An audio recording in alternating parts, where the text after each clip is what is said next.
याद है वो मोमेंट जब आप थिएटर में थे और स्क्रीन पर एक इंसान नहीं एक देवता नाच रहे थे और उसी वक्त बैकग्राउंड में एक सॉन्ग चल रहा था वराह रूपम। उस वक्त थिएटर में बैठे हर एक शख्स को एक अजीब सी एनर्जी महसूस हुई, एक ऐसी एनर्जी जो पावरफुल भी थी और थोड़ी डरावनी भी, लेकिन साथ ही डीपली एम्पावरिंग भी थी। लेकिन क्या आपने कभी सोचा कि इस गाने में ऐसा क्या मैजिक था?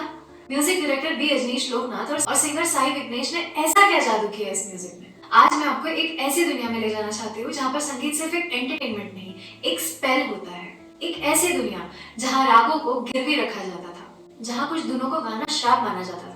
The secret of Varaha Rupam is not just in its modern production. इसका राज छुपा है 3 एंशिएंट कर्नाटिक रागों में, जिनका नाम है थोड़ी, मुखड़ी और कनकांगी। ये राग किसी आसमान से नहीं उतरे। They were created as a symbol of human blood, tears, desperation and extreme devotion. राग थोड़ी, जिसे फॉर्मली हनुमा थोड़ी भी कहा जाता है, कर्नाटिक म्यूजिक में थोड़ी को जूल ऑफ द क्राउन माना जाता है, लेकिन इसकी कहानी बहुत ही इंटेंस है। 18th सेंचुरी में एक लेजेंडरी कोर्ट म्यूजिशियन थे, सीतारामैया। उनकी इस राग पर कमाल की पकड़ थी, इतनी कि लोग उन्हें थोड़ी सीतारामैया बुलाने लगे। But destiny took a cruel turn. Sitaramayya extreme poverty में फंस गए। पैसे और फिजिकल एसेट्स ना होने की वजह से उन्हें कुछ ऐसा करना पड़ा जो आज तक किसी ने नहीं किया था। उन्हें एक मनी लेंडर से लोन लेना था।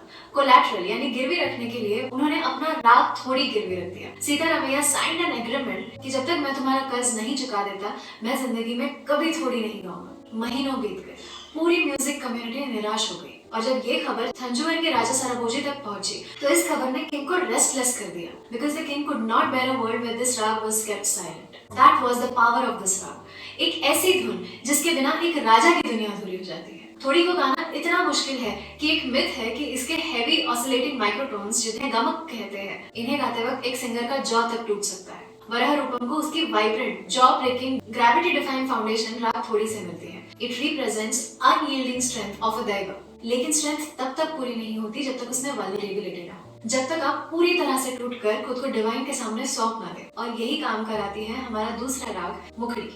मुखड़ी इज द ग्रीफ। ये शोक रस यानी पियर्सिंग सॉरो का राग है। हिस्ट्री में फोकलोर कहता है कि मुखड़ी इतनी मेलैंकोलिक एंड इतनी दुख भरी थी कि इसे सुबह के वक्त और शादियों में गाना बैन था। It was the raga of tears. But then came a great saint Tyagaraja. उन्होंने इस टैबू को तोड़ दिया। उन्होंने इस राग को अपना सब कुछ त्यागने के बाद मंदिरों में भगवान के सामने गाना शुरू किया।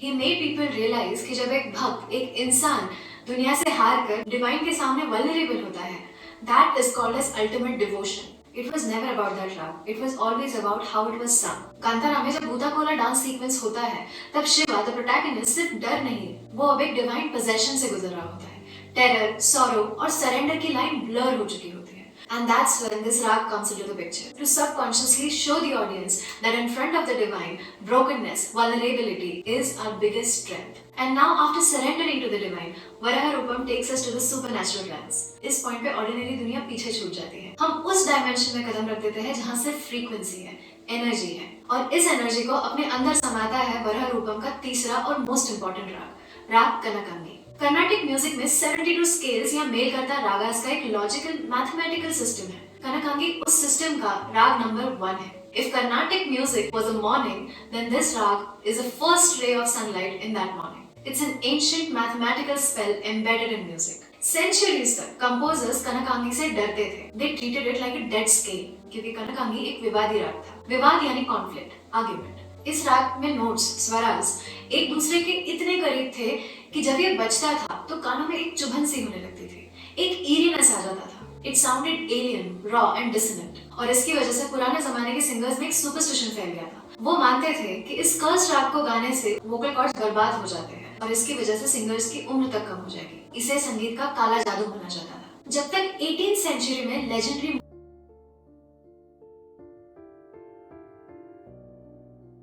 नहीं किया, तब तक लोग उससे डरते रहे। Varaha Roopam makers knew exactly what they were doing. उन्हें एक भगवान का जमीन पर आना दिखाना था। They needed a sound that bypasses our brain and talks directly to our primal fears. कनकांगी का dissonant, unsettling, creepy texture हमारे दिमाग को फ्रीज कर देता है। एक तरह से ये हमें कुछ वक्त के लिए हिप्नोटाइज करके एक ट्रांस लाइक सुपरनैचुरल एक्सपीरियंस में ढकेल देता है। And that's how this composition empowers you in ways we can't understand. In the form of ragas, ये सॉन्ग 3 अलग-अलग फोर्सेस का एक एक्सप्लोजन है। अजनीश लोकनाथ ने थोड़ी की रॉयल्टी, मुखड़ी का सरेंडर और कनकांगी का डरावना सुपरनैचुरल हिप्नोटिज्म एक साथ मिला दिया है। This song subliminally tells us the strength have nothing to do with the lack of tears or vulnerability. That's not the strength. That's just survival instinct kicking in. Empowerment तब आती है जब आप अपने डर का सामना करते हैं.